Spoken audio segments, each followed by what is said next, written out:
এই কথাগুলোর মাঝে আমার শব্দগুলো ভিন্ন হতে পারে, আমার বাক্যগুলো ভিন্ন হতে পারে, কিন্তু আমাদের অনুভূতিগুলো এক। আমার বলা কথাগুলো প্রায় 109 জনের কথা। আমরা 2 বছর এখানে লেখাপড়া করছি। আমাদের জ্ঞানের স্বল্পতার কারণে, আমাদের অপারগতার কারণে আমরা আপনাদেরকে যথার্থ সম্মান দিতে পারি নাই, যথাযথ শিক্ষা আপনাদের থেকে নিতে পারি নাই। এই জন্য আমরা দুঃখিত। আমরা আপনাদের কাছে ক্ষমা প্রার্থী।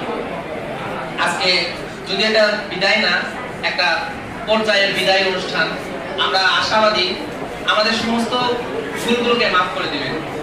পাশাপাশি আর একটা কথা, লোহা দ্বারা যদি গহনা না হয় তাহলে সে দোষ অলঙ্কারের, স্বর্ণকারের নয়।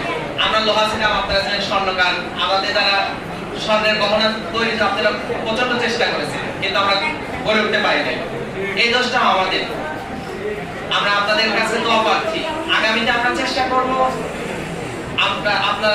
আপনারা যে দিক নির্দেশনা দিয়েছেন, যেভাবে চলতে বলেছেন সেভাবে যেন চলতে পারি, এই দোয়া করবেন। যদি আমাদের কথাগুলো, আমি যে কথাগুলো বলতেছি, আমাদের শব্দ চয়নের ভুল আছে, উচ্চারণের ভুল আছে, বাক্যগুলো বিক্ষিপ্ত, অবিন্যাস, কিন্তু আমাদের অনুভূতিগুলো ঠিক একই রকম। যারা স্বাধীনভাবে কথা বলতে পারে, যারা খুব সুন্দরভাবে বসে কথা বলতে পারে, তাদের অনুভূতি আর আমাদের অনুভূতি এক।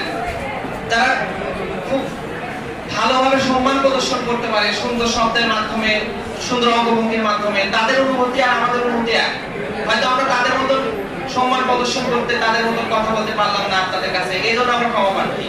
আপনারা আমাদের জন্য দোয়া করবেন, আগামী পরীক্ষাতে যেন আমরা কামিয়াবি অর্জন করতে পারি।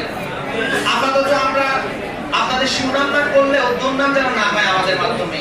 এই প্রতিষ্ঠানের সকল শিক্ষার্থী, সকল শিক্ষক বৃন্দকে আল্লাহ তাআলা কবুল করুন। ওয়া আলহামদুলিল্লাহি রাব্বিল আলামিন। আসসালামু আলাইকুম।